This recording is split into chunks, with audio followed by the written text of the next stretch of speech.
Welcome to this week's episode of Inside the Headset presented by CoachComm. This week, we sit down with Joe Gillespie, the head coach at Midway High School in Waco, Texas. In this conversation, Coach Gillespie shares why he chose to pursue coaching, some of the behind-the-scenes conversations that take place when making career decisions, and his passion for high school football in the state of Texas. But first, a word from CoachComm.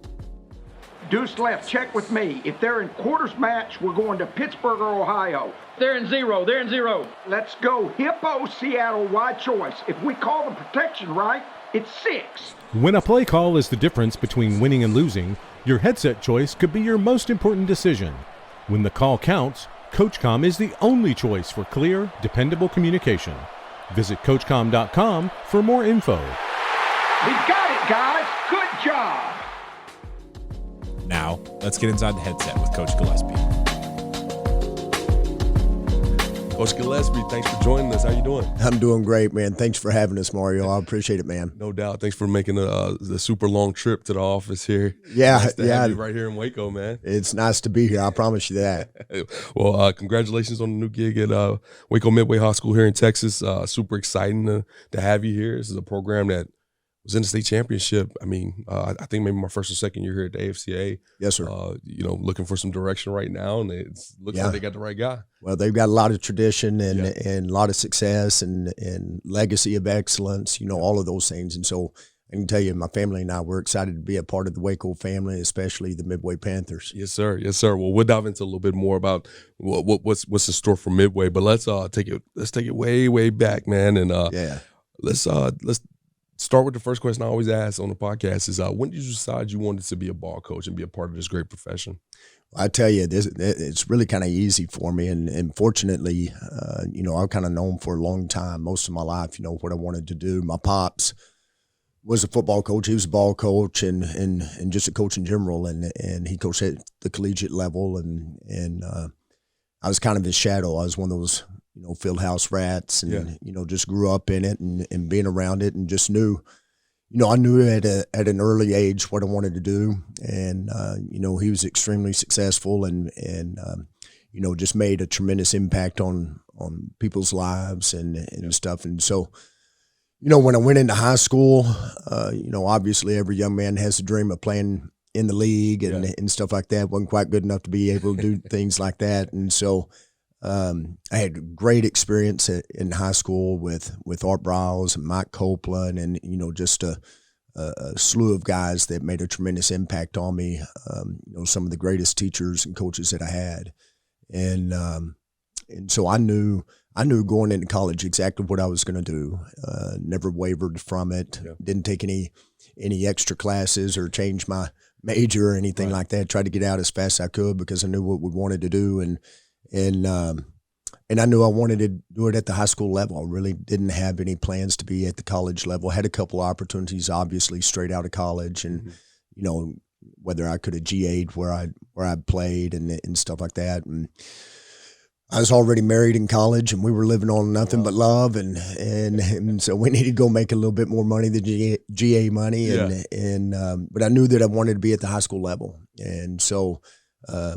My first job was at Kennedale Junior High, and I stayed there for 1 year and then had the opportunity to go to Stephenville. Chuck stayed there for 20. Oh, yeah. So it's pretty good. Okay. Well, you snuck that Kennedale Junior High in there. I didn't know that part. So I definitely will pivot and take advantage of that, not knowing that. What was that experience like? You just got done playing college football, high-level coaching, and then you're getting with these guys that are catching the football for the first time, making their first tackles. Coach, how do I put on this helmet? Yeah. So what was that transition like for you? Oh, I can remember at the time as a young man, I thought, I was the next Tom Landry probably, and thought I was a little bit too good for that and wanted to be on the fast track to, get to the high school and be at the varsity level and get my own head gig and, all of those things. And, looking back at it, that was one of the greatest things that could have happened to me, honestly, because you had to coach it all. Right. And, you had multiple sports. I had multiple preps and classes that I had to prepare for. You were everything. You had to mow the game field. You had to line the game field. You had to wash the laundry. You had to sweep the locker room. You had to scrub the toilets. You had to do it all.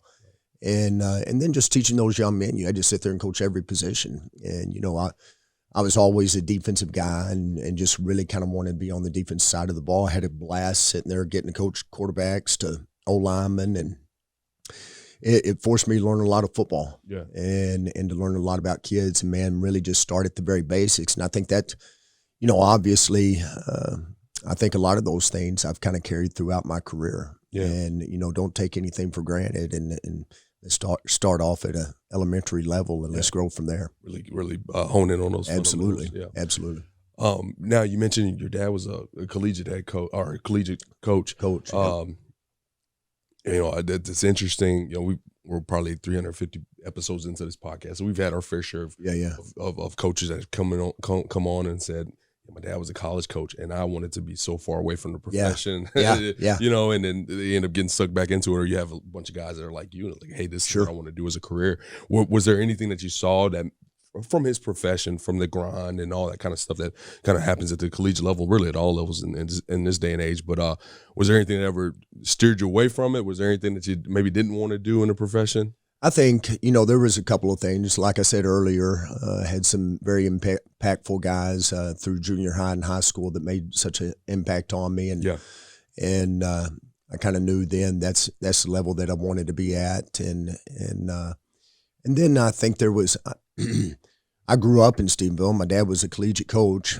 He didn't coach for forever and ever. I mean, he hung up the whistle and went some different directions. He was later on head of the kinesiology department, athletic director, became dean of education at Tarleton. And so we were there. He was actually there for 44 years. And really about the time that I started playing high school ball was kind of when he hung up the whistle and all that business. And so was very fortunate. It's not like we as a family bounced around and all of that business.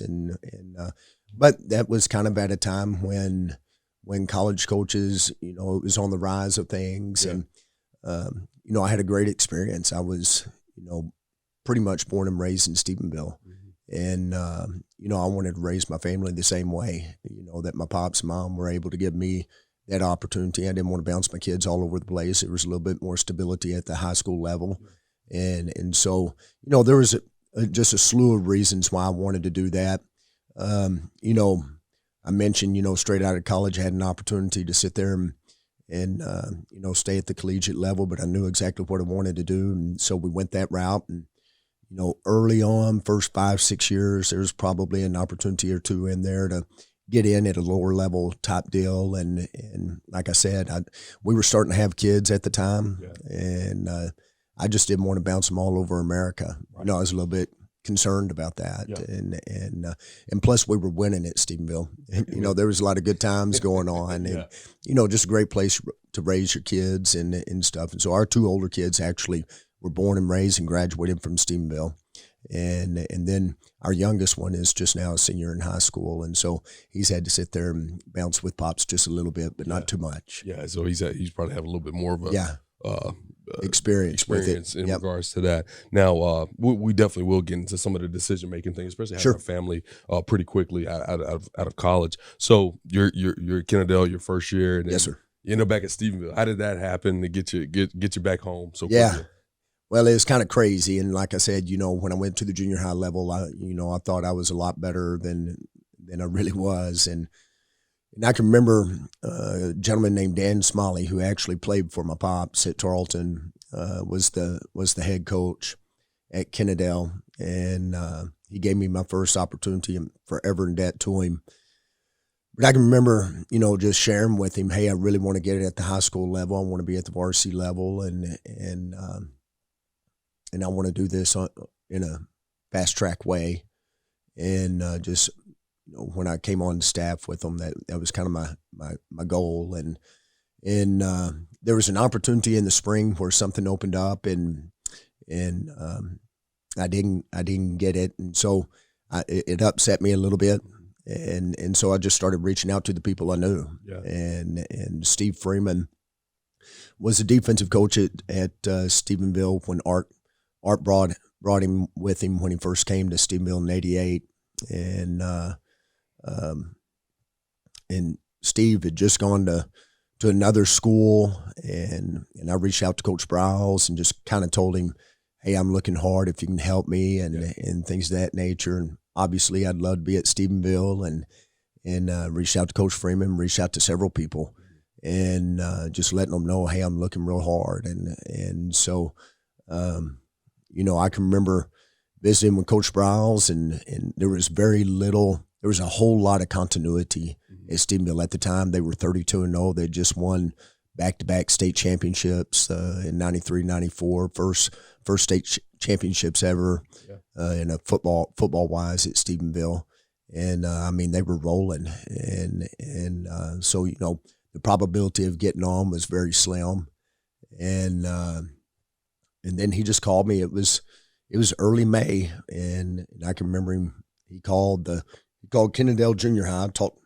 I guess he visited with our principal. I don't know. And the principal came down to my classroom and got me out of class. And wow. I walked down there, and he said, "You've got a phone call you need to take." And so I picked up the phone, and it was Coach Browse, and he said, "Hey, baby, pack your bags. You're moving to the Ville." How about that? And I said, "All right, baby, I'm coming." And about a month later, we were in Stephenville. Yeah. And so I really went there with the intentions. They were back-to-back 32-0, and it kind of seemed like winning state championships was an easy thing. And Right. and I wanted to go get on his staff and learn, just be a sponge in every avenue that I could be. And my idea was, I'm going to go do this 3 or 4 years, hopefully get to win a state championship or two. And then, I want to climb that ladder, go be a coordinator or go get a head job. Yeah. And shucks, I ended up staying there 20 years. Yeah. And it have been a kind of a long-term deal, but you were able to fulfill some of those hopes and dreams. Now, I do have to chuckle at the story a little bit. This is definitely pre-cell phone age. So I forgot that's how you got to get in contact. Oh yeah, no doubt. We had one cell phone. It was about $3.50 a minute. Right. It was awful. Yeah, so they got to just call your principal to let you know you got a new gig. Now, so you get up there. Just talk about before you become the head coach there. Those years as an assistant. Obviously a phenomenal coach that gets the opportunity to go. It's shatter records right here in Waco. Yes, sir. In Art Browse. Especially looking back on it now as a second-time head coach at the high school level, like what would you kind of say was so special about those 13 years as an assistant, just being that sponge? What were you learning? What were you seeing from such a storied program? Well, I think number one is just how to treat young men and young people. Yeah. And, Coach Browse and Coach Copeland and all of those guys. But of course, the guy at the helm, Coach Browse, he was just a master at probably making young men feel better than what they really were. And you'd take a 5'9", 165-pound kid that now you're asking him to go play defensive end, and he feels like he's 6'2", 225, and just a master at doing those things and making young men play at a different level and think that they're better than probably what they really are, and then just pouring into their lives. And so I think that was number one, really how to treat coaches and what it takes. And this is, you got to be cut from the same cloth. And he did a tremendous job of surrounding himself with, not a bunch of yes men, not a bunch of, same character guys, but cut from the same cloth that we're in it for the right reasons. And that's to raise young men and young people and to love them and be an extension of their parents. And sometimes you may be the parent. Yeah. And realizing, every young person's got their own story and they're going through things. And he was just phenomenal at doing those things. And then just the ultimate competitor. And, coaches wanted to coach hard for him, coach real hard for him. Players wanted to play real hard for him. And he surrounded himself with like-minded people. And so it made for a very special deal. And so, you take all of that and I got to see how to build a program. I got to see it because when he came in the spring of my sophomore year in '88, Stephenville hadn't been to the playoffs in like 32 years. and everybody's homecoming. I can remember sitting there watching Stephenville, just growing up as a kid, going, 0-10, 1-9, 2-8, and people don't think of that now. No, not at all. And he came in '88, and they're winning their first state championship in '93. I mean, it was just a quick, unbelievable turnaround, and so I got to see it as a player from that standpoint. I also got to come back to it as a coach when it was rolling, and then a gentleman named Mike Copeland, when Coach Sprouse left, we won the '98 and '99 state championships.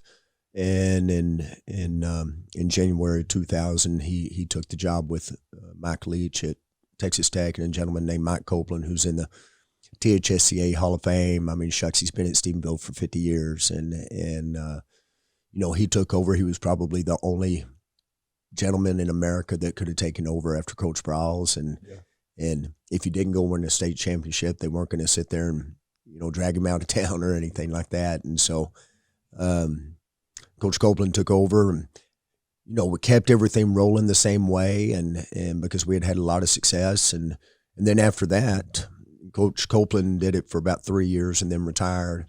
That's when Chad Morris came in, and so I got to see a whole different way of doing things. So it really helped me as an assistant. I knew one way as a player. I knew the same thing as a young coach, and just learning on Coach Sprouse's staff and those guys and Coach Copeland. And then when Coach Morris came in, he had been very successful. He had played and won a couple state championships at other levels. He was at Bay City when he came to Stephenville, and Bay City was, really, really good. And he came to Stephenville, but was doing it a different way. And, I thought there was only one way, and that was the Stephenville way. Right. And there's a lot of truth to that and belief in that. But it helped me as a coach because I got to be with him for about 4 or 5 years and just see it from a whole different perspective. And which I think helped me when I got the opportunity in 2008 to be the head coach and athletic director there. It gave me the opportunity to, hey, I'm pulling all these great things from what I got to learn as a young coach and stuff, and then all these other ideas from Coach Morris and the growth that we went through in that. And let me kind of tailor it into, this is what we believe now, and how can this make us successful. And, I think I've been able to carry that and grow from it and steal from people and all that business, all the way up to now. Right. That's kind of a tough, obviously that's, you get to be the head coach of Stephenville. Sure. I'm born in '84. So by the time, all I can remember is Stephenville just being good. Being good. Yes, sir. Yeah. And so you get the opportunity to be the head coach of Stephenville High School. What an awesome opportunity. But you peel it back and you're like, what, 5 state championships since you got there? 4? There was the first 2 were '93, '94. I got there in '95, and then I was a part of the '98. I was on staff with the '98, '99, and then as a head coach, we won it in 12. So prior to you getting that, they've won 4 state championships. Yes, sir. And so there's some pressure that kind of comes with absolutely these story guys, and then also especially having Coach Morris kind of come over and bring this whole different look and feel. Yes, sir. Still be able to be successful. You kind of got some pressure to put this Coach Gillespie stamp on this program. Yeah. But also, the expectations are not changing one bit. Absolutely. Anyhow, I will brag on you. 72-23 record as a head coach, 2012 state championship, 3 district champs, 4-time district coach of the year, big country coach of the year.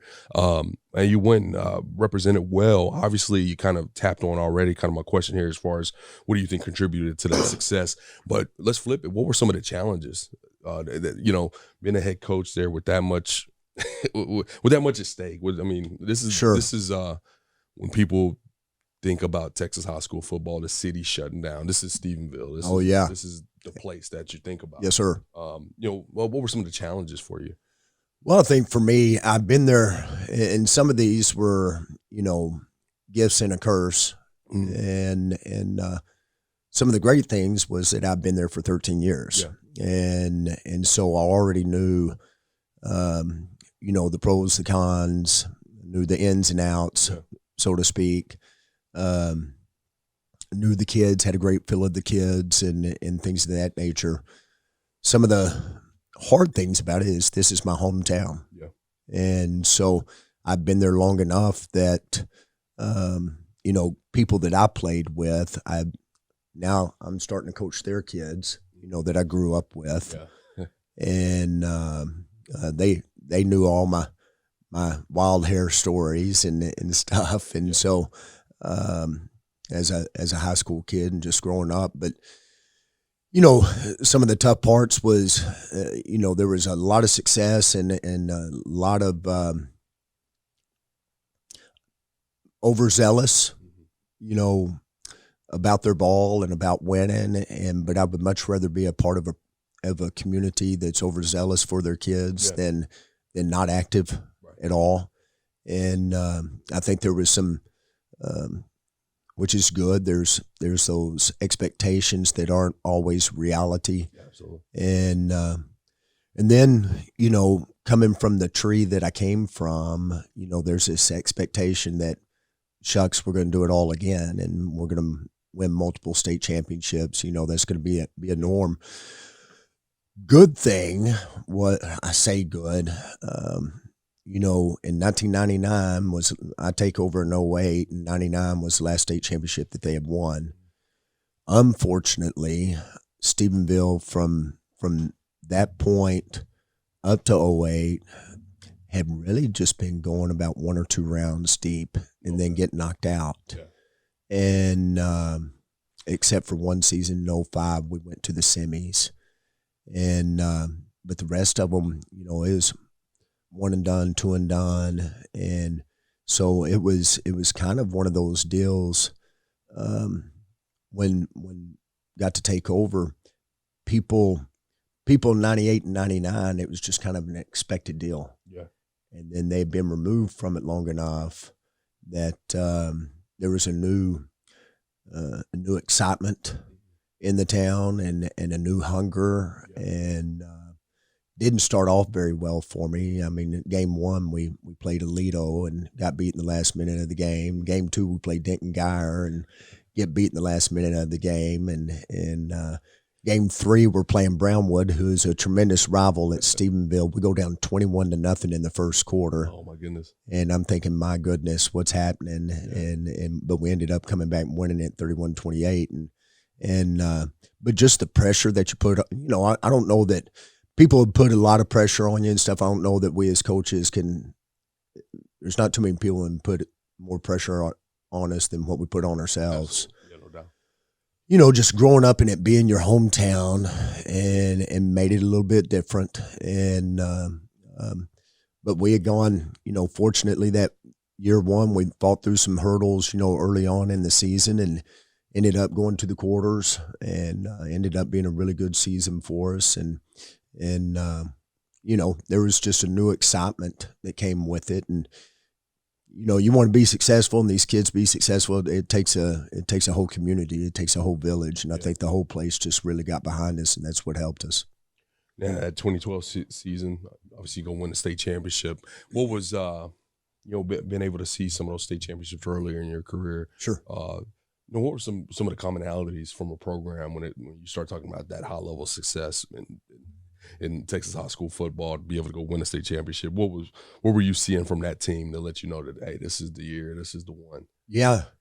I think, and honestly, to be honest with you, I kind of thought that the team the year before in 11 was a more talented team. I thought we probably had a better chance of winning it then. And unfortunately, got beat in the quarters. And I think the most common denominator of the teams that I've been a part of that won state championships, and there's just there's a slew of things. Number one, we stayed healthy, and we stayed healthy. In 11, we didn't. That hurt us. But we stayed healthy. Number two, just get some breaks. And you got to go create your breaks and stuff like that. But there's some calls that maybe at other times and other seasons they didn't go your way. And for some reason they were just bouncing your way. And so you just get this feel, shucks, all the stars are beginning to line up. the biggest common denominator outside of staying healthy was just gelling at the right time.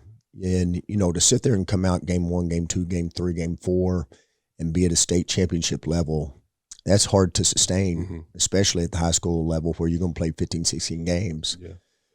And it's hard to kind of really manage some of that because you want to come out, you want to be, really good and really sharp, early in the season. You want to go win games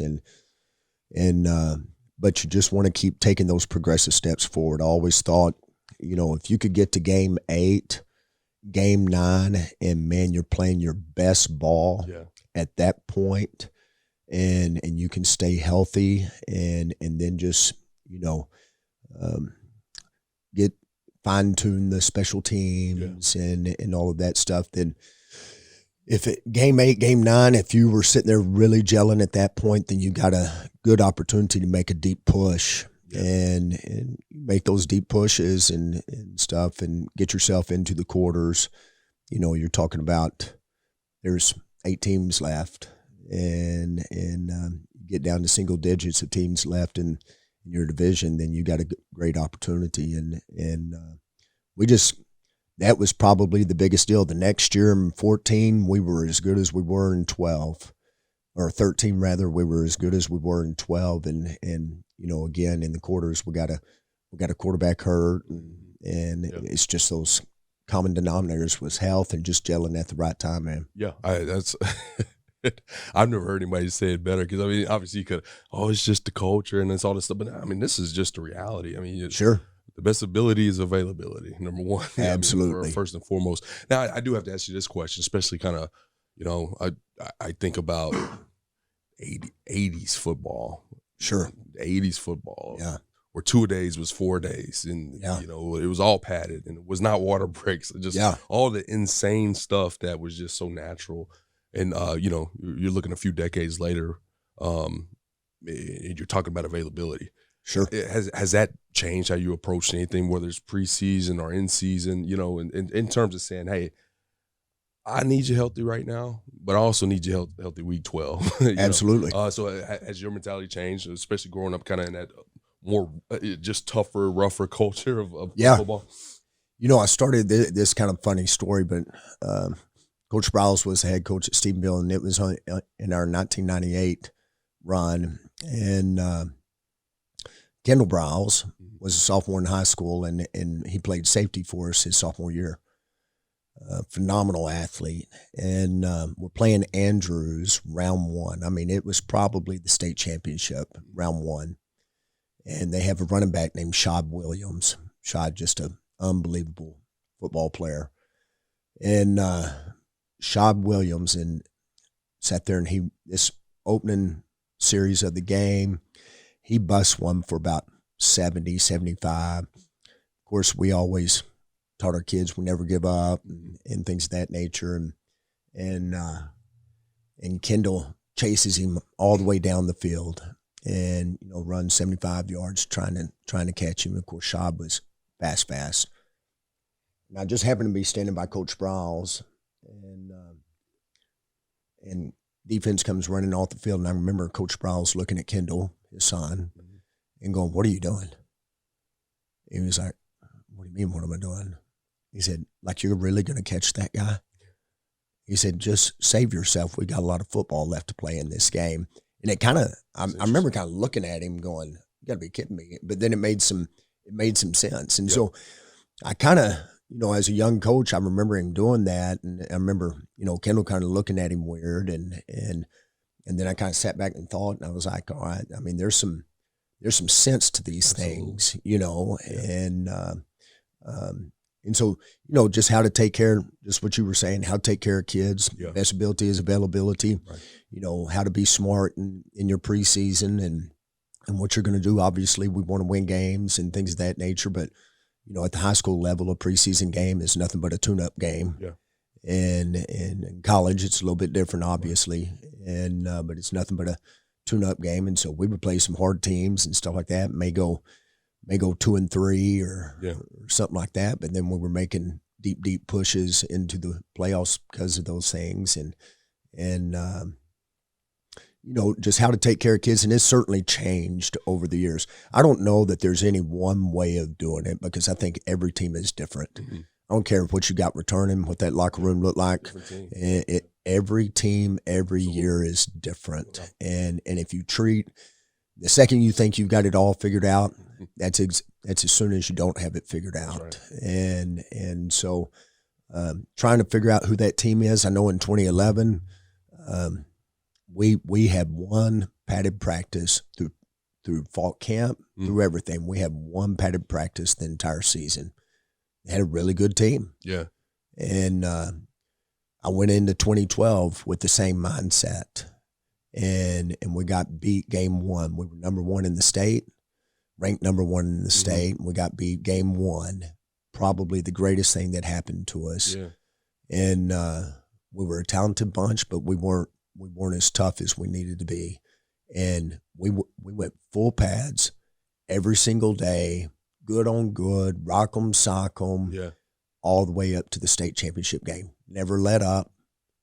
But it was just figuring out what's the MO of our team. Right. And if this is it, then that's who we're going to be. But you got to find out what that culture of your team, what's the pulse. And I think that's the hardest thing as coaches and as teammates is find out exactly what your identity is. And it just changes from year to year, man. And now, a quick word from Hader Athletic.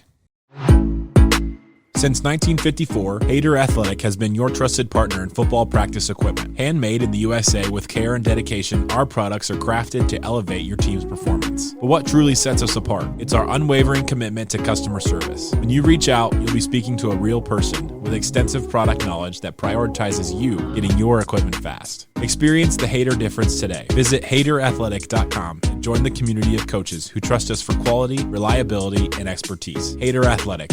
For coaches, by coaches. Save 15% on your next order by using promo code AFCA2024 at checkout. Now, let's get back to the episode. You said something interesting. So I had the opportunity when I was at ULM. Baylor came to us. We had a home and away with them. I don't even know how we managed to do that at a small school.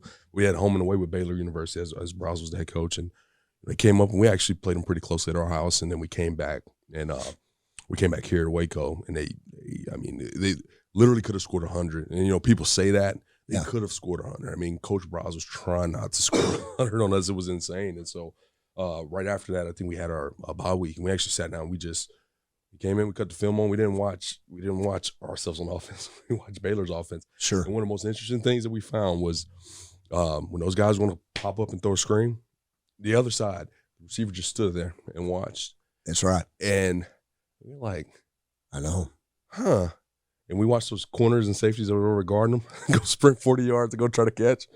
And then those two guys ran a go route the next play. And it was just like this is science to it. There is. And it was funny. It's something I have witnessed and can attest to from seeing that from them. Like, and this wasn't just a once or twice thing. It was like, this was every few plays. Those guys how they played. It was just standing. No doubt. Yeah. So, very, very interesting on that deal. Now, obviously, you left your mark there. It's Stephenville won the state championship in 2012.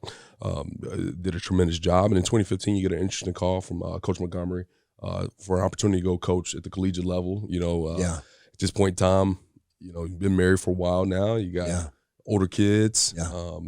Well, talk a little bit about the conversation that led to you taking a job within the family, kind of within yourself. Sure. What were some of the things you kind of tapped into besides before making that job? Oh, wow.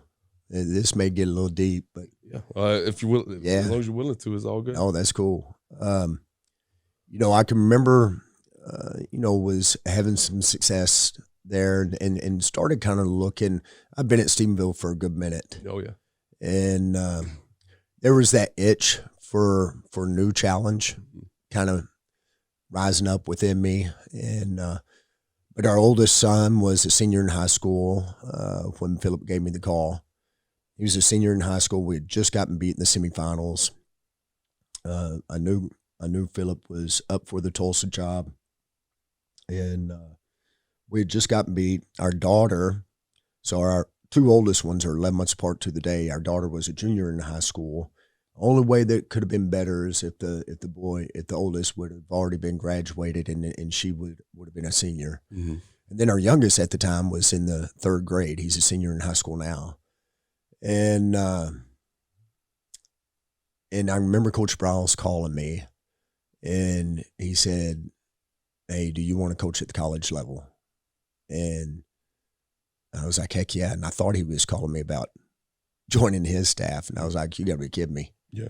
And he told me, he said, "Monty's about to get the Tulsa job.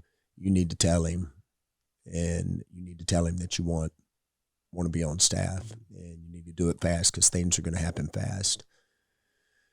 And so I remember just hanging up, and I texted Monty, and he was really going into his press conference to accept it. Mm-hmm.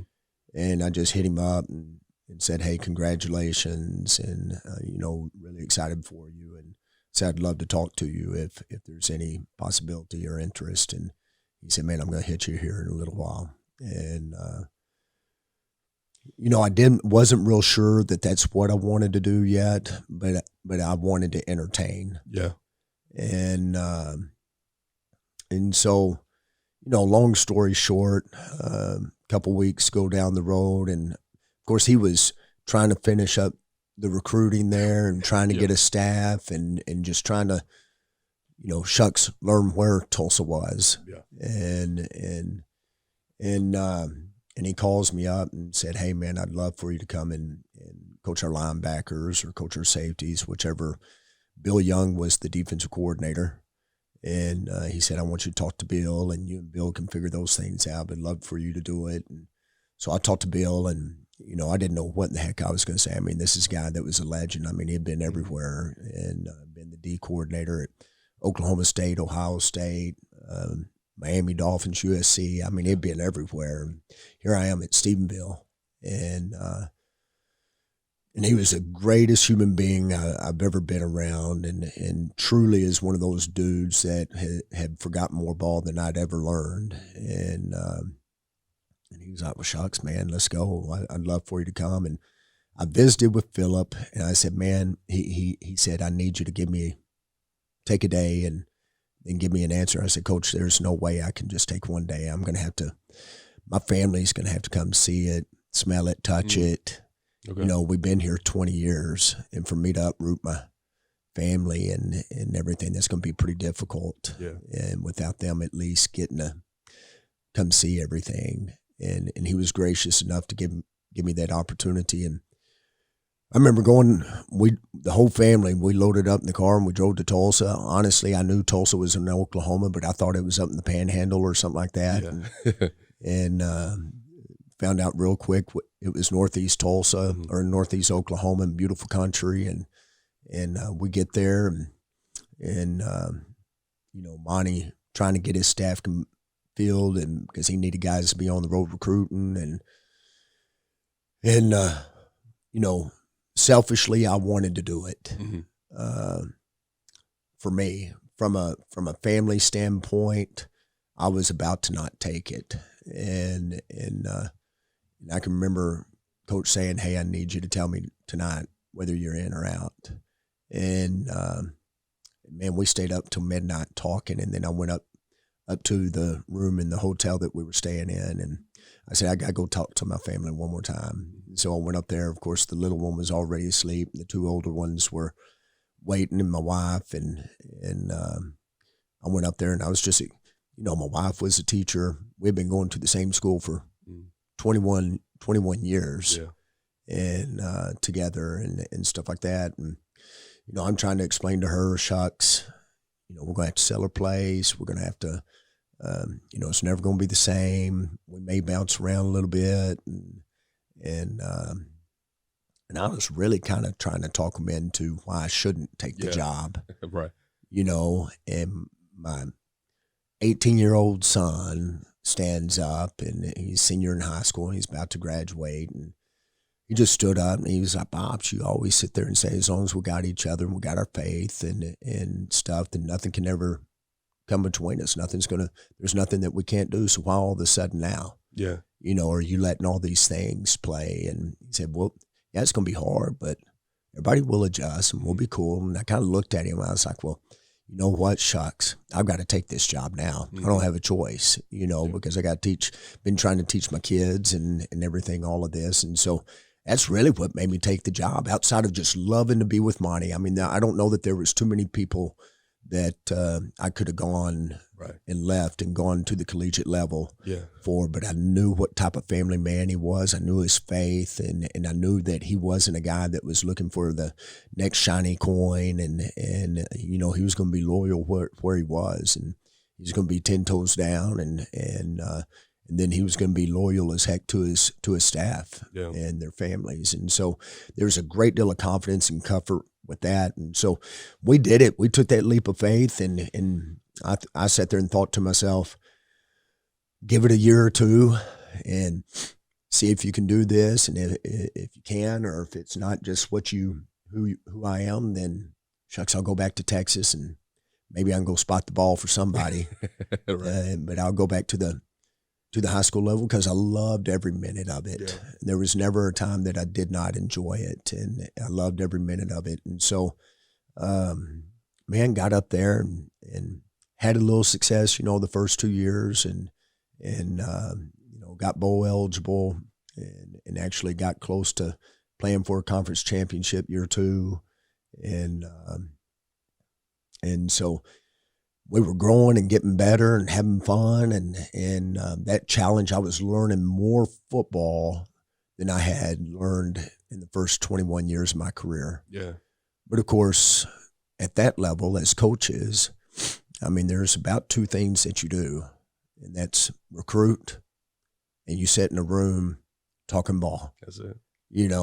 Recruit your hiney off, and then we sit in a room and we talk ball and we watch film and we draw on the board. Whereas at the high school level, I mean, if you get 45 minutes a day to do that, that's phenomenal. Yeah, that's a good deal. That's a good thing. Right. And man, I didn't realize how much ball I didn't know. Mm-hmm.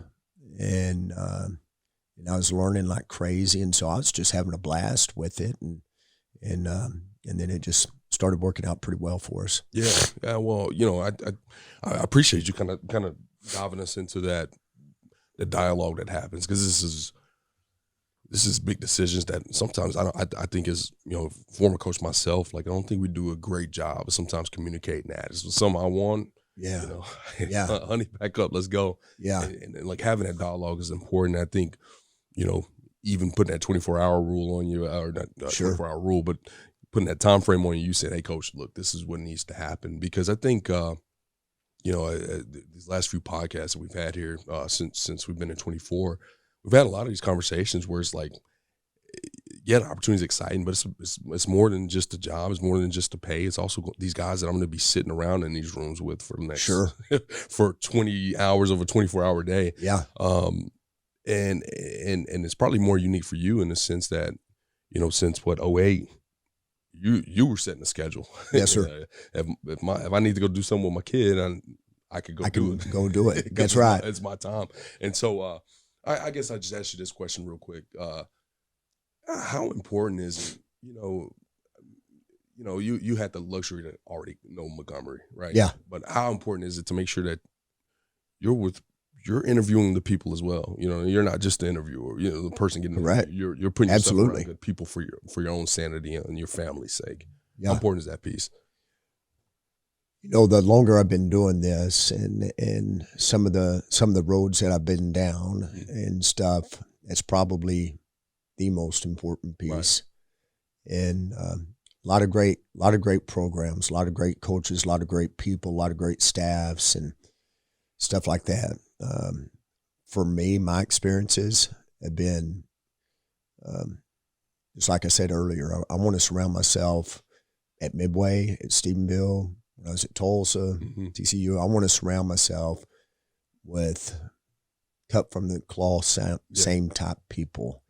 Yeah. And we all beat to a little bit of a different drum. No drum's, better than the other, but I want that same beat for all of us to have. And so, having a pretty good idea of who you're going in with is extremely important. Yeah. Who you're going in with, who you're bringing on, is extremely important. Maybe the most important piece, because you can sit there and know a lot of ball and stuff like that. Better know a lot about that person. And just like I was sitting there talking about going on staff with Philip Montgomery, that part was a no-brainer. I knew exactly who I was going in with, and I mean, he's a brother to me. You know, if I would have ever gotten an opportunity to go with Coach Sprouse, I mean, he was a second father to me, and so knowing those things are extremely huge, because just like you said, I mean, your second family are those guys that sometimes we're all we got. Yeah. You know, especially during the tough times, we're all we got outside of our wives and kids. And, you know, shucks, they question me half the time, you know, and so you better know who you're going in with, especially when those wars and battles, and who's going to really crawl into a foxhole with you. Yeah. And I knew I was very blessed for the vast majority of my career to have been in foxhole type guys. Yeah. You know, kind of getting back on the X and O portion of this deal. You know, you may mention you learn more ball in those 2 years, Sure. and then maybe that you were pressed to, you know, earlier in your career. But very quickly you get the opportunity to be defensive coordinator there. Yes, sir. And you're backdooring this legendary. I mean, you know, legendary defensive coordinator. You know, what was the learning curves like for you? What were some of the things that you needed to make sure you were ready to do to handle that? I'm going to tell you and I've taken a card from his hand, and Bill Young was phenomenal to me. He was a 4-3 guy, 4-2, whatever you want to call it, but he was basically an even front guy, and I've always worked from an odd front standpoint mindset, and but when I went in, having the linebackers, Bill was very good about let me have the reins as far as what we could do and what we couldn't do. Because obviously from a linebacker standpoint, you better know exactly how the front runs and what those guys are doing, and then you know you're in conjunction with the secondary, and you got to know where you fit in that game. And so it really helped me because I had to know the whole gamut of the defense. Yeah. And not that a safeties coach doesn't or a D-line coach doesn't, but it forced me to have to learn the whole gamut of it. And he was great about saying, you know, there's a lot of great coverages and a lot of great blitzes and a lot of great defenses and, you know, and schemes and stuff that we can draw up here on the board. But if we can't get it related to the kids, it really doesn't matter. And so he kind of gave me the reins in saying, hey, whether we could do some things or could not do some things. And then as we kind of went further on into this, we started morphing into more up-front stuff. And I can remember Bill really just kind of telling us and saying, hey, my time is dwindling. And said, y'all need to figure out exactly what you want to do. And that's when we kind of started going to the 3-5 stuff. And he said, I'm going to stick around one more year and just help y'all get some things rolling and stuff. But this is going to be your stuff. Yeah. And I'll give you my 2 cents on things. And you know, if we hadn't, that was such an important time and a growing time for me to be able to, when he retired, and be in a position of, okay, we're ready. Yeah, this is what we're preparing for. Yeah. And we dabbled in it, you know, because during the season we would dabble in the 3-5 and stuff. But I mean, he was an even front, and so when the bullets started flying and you had to make those tough calls, I mean, he was always going to go back to what he knew, and what he felt confident and comfortable with. But we dabbled in it enough to sit there and get a good idea. And so when I got the opportunity, I mean, we knew exactly what we wanted to do. It was an easy transition. We had to really just move within the company. And, you know, I go to the coordinator spot. We had a guy that was an analyst that stepped into my spot, and we just kept rolling. And everybody knew exactly what we were going to do. The only thing that changed was we dropped all of our 4-down stuff. Why? Because it was too much for us to be masters. Yeah. If we were going to be a 3-5, then we had to go master this. Right. Kind of jack of all trades, master of none. Let's be a master of something. Yeah. And so had to go through the school of hard knocks, but it was a phenomenal transition process that really kind of took the place over a year and change. Yeah. And so it was very helpful. Let me ask you this question. I mean, we typically don't talk that much X's and O's here, but I am just curious. When you say you were an odd guy prior to that, now 3-4, were you a little bit more 3-4? Were you already doing some 3-3 stack? We were 3-4, but we were more of an odd stack. Okay. I'd gotten into it, and for about the last 3 or 4 years that I was at Stephenville, we were primarily an odd stack. Okay. Defense. Okay. Yes, so sir. you had some. You had dabbled in it already. I got you. Okay. And now, once again, would love to dive into some of this dialogue here, and obviously the collegiate business is just a lot more volatile, and sure, just everything that comes along with it. To go be at Stephenville for 20 plus years, obviously special, but far and few between at the college level. So time at Tulsa kind of comes to an end. There's opportunity there at TCU in 22. Talk to us about that phone call. I mean, this is it turns out to be a super special one. Yeah. But once again, the dialogue, the conversation with the family and all that kind of stuff, at this point in time, to get the opportunity at TCU. Yeah. So, for a lot of reasons, we were having some success, and in particular, from a defensive standpoint and the growth that we had. And in 2020, we played for a conference championship, 21, stuff like that. And so we were just growing really well from a defensive standpoint and having some success, and it certainly helped things. Doesn't hinder at all when you got the Bronco Nagurski winner and Dick Buckus Award winner and the best defensive player in the nation that's playing defense for you. Yeah. And helps you look like a lot better coach. But the opportunities have been kind of coming around for a couple of years, but like I said, it was going to take something very special to get me away from those kids and that staff and Coach Montgomery. Coach Montgomery had just done a phenomenal job of putting a just salt of the earth staff together. Yeah. And we had our ups and downs and trials and all that stuff and great times, but man, it was such a blast to go to work and work with those kids and work with those coaches. And so you don't get that everywhere. And Tulsa was a great place to live, but opportunity came around and one of my goals was always get back to Texas, and for a million reasons, but we loved it there.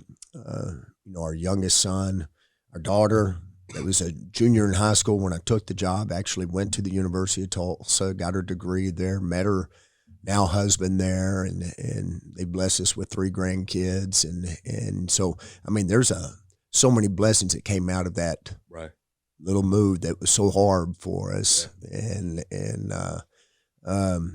now it's time. There's some opportunities coming around, and I can remember going home.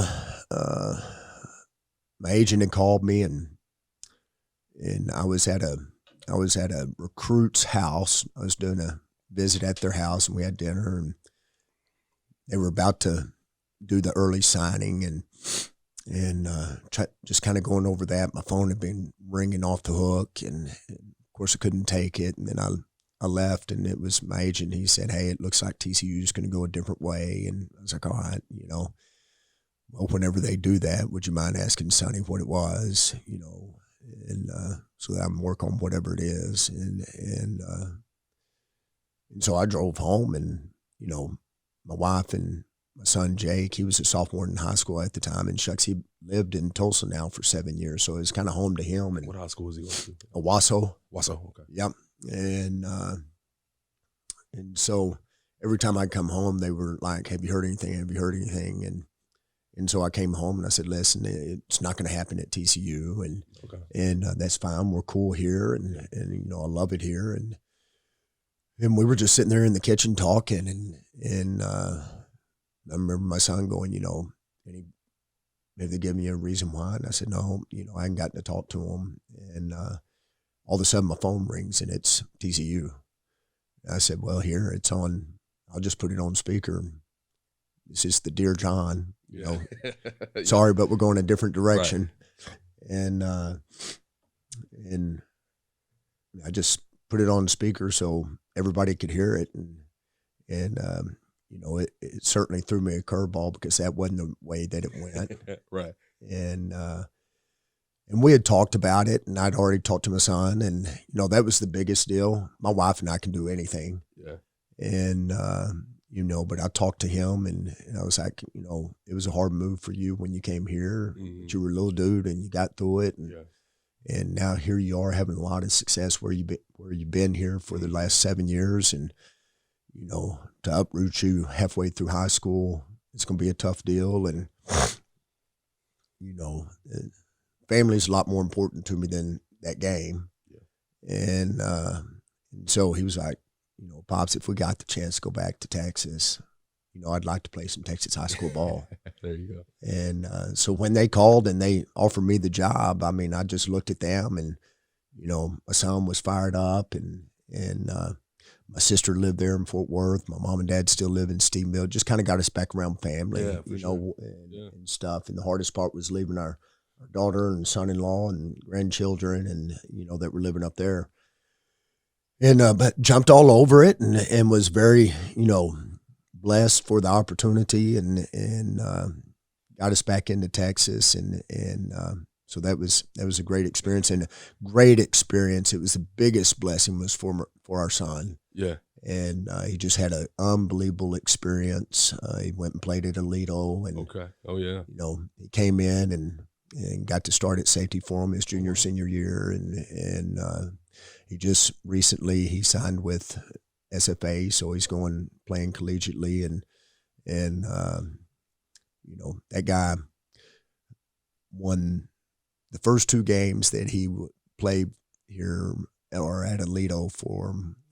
They lost their first 2 games, and then he rattled off. He was a part of 30 wins in a row and back-to-back state championships, and those guys just do a phenomenal job, and so it was a great journey for him. Well, that's exciting to play yes, sir. Like that. So, just to paint it clear, you basically put this phone on the table, you click the speaker button, saying, "All right, you can all hear me get I'll hear rejected here." Yeah, that way I don't have to repeat it. Right. It was like, congratulations, whatever he said. And so, what was that? I mean, what happened initially after that? Where you all thought you were about to not get the job? And you got it? Just that very quick conversation after that, was it like, okay, that's not what I was expecting. All right, we got to regroup here. Yeah. Is that kind of what happened? Well, I've got it there, and they just sat there and said, pretty much, what's it going to take to get you here? I was like, send me a contract. Yeah. Let me sign it and I'll be there. Right. And I remember my son just looking at me, and he was pointing in my face saying, I told you, because he refused to listen to me when I was saying, hey, I'm not going to get this. Wow. Okay. And he was like, I don't believe that. And he's way smarter than his pops, but I mean, he does a lot of things, and he had been doing his homework, and he knew who some of the guys were up for, and where they were coming from, and what they ran, and he was like, until I hear from them, I don't believe it. And I said, well, all right, I'm just telling you what the agent said, and I just looked at him and said, are you cool? And he said, heck yeah, I get to play Texas high school football. You think I'm cool? I'm cool. And when we hung up the phone with them, I mean, the next morning, I got to talk to the team, and by lunch I was in Fort Worth. Yeah. And so that's kind of how that goes fast. Yeah, fast. Collegiately it goes fast. Yeah, and I sat there and hung up the phone, and we had already kind of, hey, if we go here, then these are the schools that we'll look at. And I just remember looking at him and said, hey, your mom and I can do whatever. I said, I want you to be a part of a good program. And I said, you get to pick where we live and what school you're going to go to. And I said, you got to keep me within 30 minutes at least, 30, 40 minutes of the place, because I'd like to see you play. Yeah. You know, and he actually looked at me. He said, how far is Stephenville? And I said, it's out of that 30-minute range. And then he said, how far is Alito? And because Stephenville and Alito, you know, when he was a little too growing up and I was the head coach, there were some big-time games between each other. And I said, Alito's certainly within that range. He goes, well, then I guess we're going to Alito. And so that's what we did. And his only other request was, that was right before Christmas. It was like December 10, something like that, when I got the job. And he just said, hey, the number one thing that I want to do is I want to start the spring at Alito. I want to start the spring semester. Okay. He said, I don't, you know, if we're going to leave here, it's going to be hard for me to train here. Yeah. And he said, I want to get there. I want to start making friends. I want to start training with them. I want to learn my new team, you know, and all that stuff. And so that was the biggest hurdle that we had to get through, was you just get down there quickly. And you had to have at least a contract on a house or something to get them into the school district. And so, you know, it was a quick turnaround and spent a few months in a hotel and all that jazz. Well, I appreciate you sharing that. I mean, because we obviously talk about these transitions on the podcast and stuff like that. Sometimes we don't dive as deep, but this is the stuff that happens every time you get a new job, and the conversations and the dialogues and sometimes the heartaches and just the emotions and everything that kind of comes along with it, man. But 2 state championships later and a college scholarship to play Stephen F. Austin. I mean, and he seems very mature. He is. He is. Took after his mama. Yeah, there you go. Man, we're pushing an hour now, so I do want to hit these last couple questions up, because obviously you have a super special first year at TCU. Now, I did want to throw this in there. This is the first time you've kind of taken a job, and you did, minus the Kennedale deal. Even at Kennedale, I think you already knew the guy, right? Yes, sir. This is the first time you're taking a job and you don't know anybody. Yes, sir. Is that correct? Yes, sir. So what was it like to just acclimate your staff, acclimating yourself to a new staff, a new set of people for the first time ever? At this point in time. Yeah, because, you know, at Stephenville, you know, I got the head job, and, you know, there were some guys that stayed on staff, and then I was able to make my own hires and things of that nature, or go to Tulsa. I already know the head coach, and I knew several guys that he was bringing in with him, and knew them pretty well. And now I'm coming into a place that I've never coached with any of these people. I really don't know them, other than I've played a few of them and stuff. And I got to bring one guy with me. Okay. And a gentleman named Carlton Buckles, and he was there from the time I was the defensive coordinator all the way through. And so I got to take Coach Buckles with me. But, you know, everything else was kind of already in place and stuff. And so, you know, that was a tough transition, because not only are you following a guy like Gary Patterson, you know, who is truly a godfather of defense. Absolutely. You know, and I mean, shucks, there's a statue out in front of the place of him. Yeah. And I mean, he is TCU. And so, you know, you got to follow a legend like that, and you're changing up the defense pretty significantly. And so not only are you having to teach, you know, players and all of that, you're having to teach the vast majority of your staff. Yeah. And from verbiage to everything. And so, you know, it was a big challenge, but it was really good for all of us. And later on, about 6 weeks into it, we had a D-line coach that he came over from SMU with Sonny, and a gentleman named Chidera Darabe. Mm-hmm. And Chidera ended up getting the outside linebacker's job at Georgia. Yeah. I mean, he's a good friend of mine. Yeah, he is. Yeah, he's salt of the earth, dude. I love that dude. He told the same story in the podcast. Yeah. Great. But then, you know, I was able to get a gentleman named Jamarcus McFarland, and Jamarcus came in, and so it was really, you know, it was really good to have that. Got Paul Gonzalez, who had been on staff there at TCU for 10, 11 years, and he stayed on, and I was like, obviously I knew who Paul was, but I never coached with him, and everything just really we became real tight real fast. Yeah. You know, just had some really great guys and coaches that were hungry and wanting to learn, me wanting to learn, and you know, it was a phenomenal first year. Never saw that coming. Yeah. Of course not. Yeah. You know, we sat there and we went to the Fiesta Bowl and playing Michigan in the Fiesta Bowl. And I remember Coach Kaz or Coach Dyke, somebody we had a team meeting and said, how many of you have ever been in a bowl game? And there was 4 hands. So out of our entire team that's about to play in the CFP at the Fiesta Bowl versus Michigan, we got 4 guys on our team that have ever played in a bowl game. How about that? And I was like, holy moly. You know, and so, you know, there's some bliss in ignorance sometimes, you know, and it was kind of blissful for us. And kids just went out and played, man. Yeah.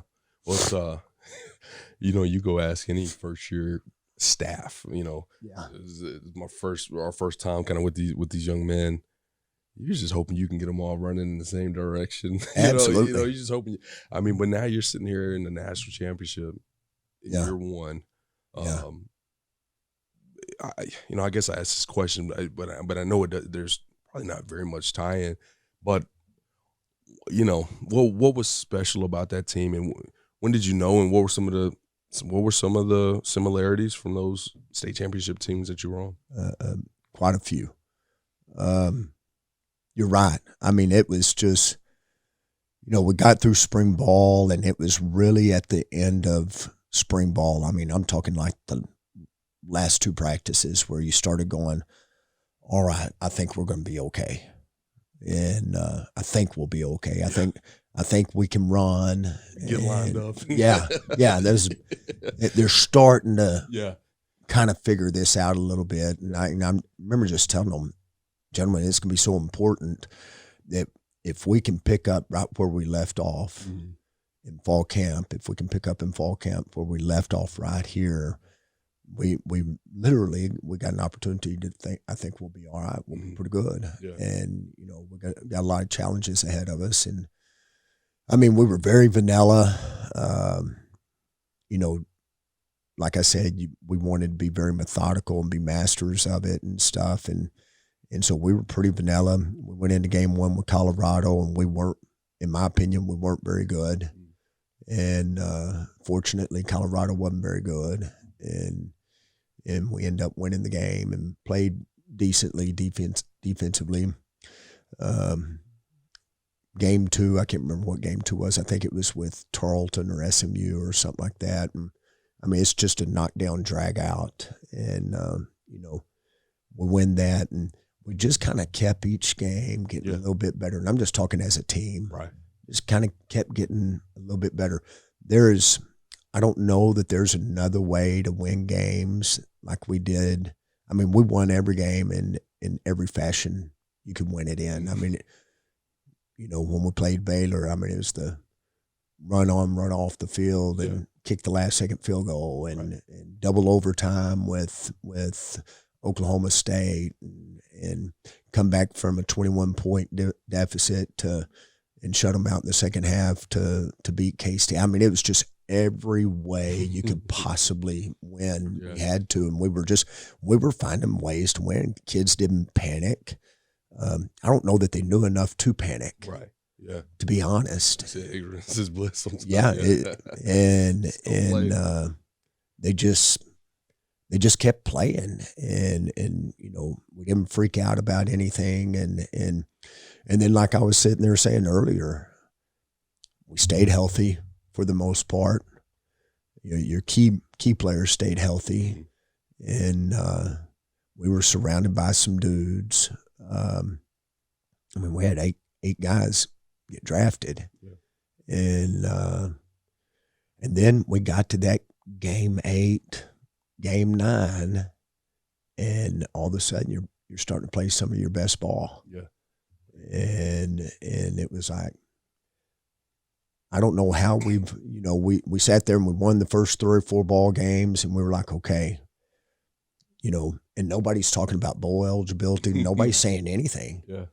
And we won the 6th game, and now all of a sudden you're bowl eligible, and they haven't been bowl eligible in a couple of years, and nobody's said a word. We just celebrated the win and kept going. Yeah. And then all of a sudden, you look up and we won 10 games, and you're guaranteed to play for the conference championship. Nobody said a word about it. They just, hey, we won the game. Let's celebrate. Let's move to the next game, tomorrow. And it was a very unique group that I don't know that it'll ever be mimicked again. Yeah. Something like that on year one. Yeah. And I don't know that you could emulate that again. And it was a bit of a Cinderella deal, but those guys kept doing it. And then all of a sudden you find yourself, 12-0 playing for a Big 12 championship, and had a knockdown drag out with K-State. And unfortunately they got us in overtime, and then you find yourself in the CFP, and holy heck, we're in the playing for the Natty. Playing for the Natty. One thing I recall about the profession, my time coaching at the D1 level particularly, it was never much time especially as a coach, to stop and smell the roses. I mean, you have a big win, you have a big loss. Like, you show up Sunday and let's close the chapter for that one. It's just to the next one, and it's not that much time, minus that little post-game staff meeting where you just kind of talk about how you played, where you can just stop and say, hey, damn, it's week 10 and we're undefeated. Like, I know, pretty damn good. We must be good, I guess. Yeah. You just go play, and I kind of didn't like that while I was in it, because it was just so fast. But as soon as the season was over, you're on the road recruiting, and as soon as that was over, just getting ready for spring ball, and probably the only time was in the summer, and it's only gotten worse here over the last few years with some of the other changes. At the same time, that's kind of a gift for you guys, right? Because you just, I mean, shoot, you had a tough close game. Overtime, found a way to win. Who cares? The next one is up. Next one up. Next one is up. We got to get ready for That's it. right. And so, like you said, it's kind of a gift. So let's kind of close that time out at TCU. So, now put you at Midway. Well, what made you decide that you wanted to get back in the high school thing? And then why Waco, Texas? Why Midway High School? Yeah. Why was that the fit for you? Oh, man, I love this. Oh, we got a million reasons. Yeah. I mean, really do. And, I said it earlier, the first 21 years of my teaching, coaching experience was spent in Texas high school and secondary education. And loved every day of it, loved every moment of it. I can remember telling my wife, when we went to Tulsa, I said, I won't finish at the college level. I'm going to want to finish where I started. Yeah. And so I won't finish at the college level. And, I'll ride this horse as long as I can ride it, and try to be as great as we can be and as good as we can be. But eventually I'm going to sit there and I'm going to finish at a different, where I started this thing. And so it's just where our heart was all the time. That's where her heart is as well. And that's just kind of our roots, and so, I got to the point, obviously, TCU made some decisions for me and did some good soul searching and stuff like that. I knew that I wanted to get back into this level of teaching and coaching, and just didn't know exactly where or exactly when. Everything for some reason, good Lord's always blessed me and my family, and more than I deserve. And when this opportunity came here, and they called and asked if I'd be interested in coming and just checking it out. I mean, when Midway calls, that's, to me, being a former Texas high school coach and all that stuff, there's about 4 or 5 premier programs throughout the state of Texas, Midway being one of them. Yeah. That from the community where you're at to, the school, the degree of excellence that they have, what type of kids that you have, their facilities, I mean, everything. And so I was like, heck yeah, we want to come in and do this and look at it. So came and did that. It gives me the opportunity to, at some point, my son's going to be able to he'll be playing college ball, and there's going to be some times that I get to go see him play. When I was coaching collegiately, I don't know how many games I would have gotten to see him play in. Probably, yeah. Yeah, not many, if any. And so, and then just to come to have the opportunity to do this at Midway, honestly, Coach, was a no-brainer. And my wife and I are about to be empty nesters, so we can do a lot of things. And I couldn't think of a better place to finish up my career. Hopefully, it's a long one still. I got a solid 10 in me. I got a good 10, yeah. I got a good 10 in me. There you go. And to hopefully get to finish up my career and get to do it at a program like this, and get to do it around in a community like this, and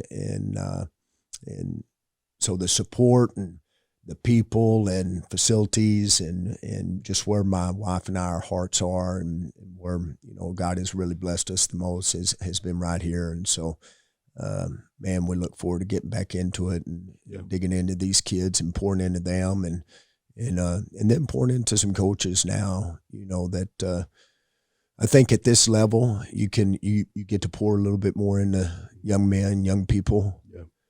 You try to, we always try to, at any level and every level, but I think the opportunity presents itself more at this level. And, I think that's where my heart is and where my wife's heart is. And then I've been surrounded by some great people. Now it's kind of time to start paying it forward and help some young coaches get to experience some of the things that I've gotten to experience, No doubt.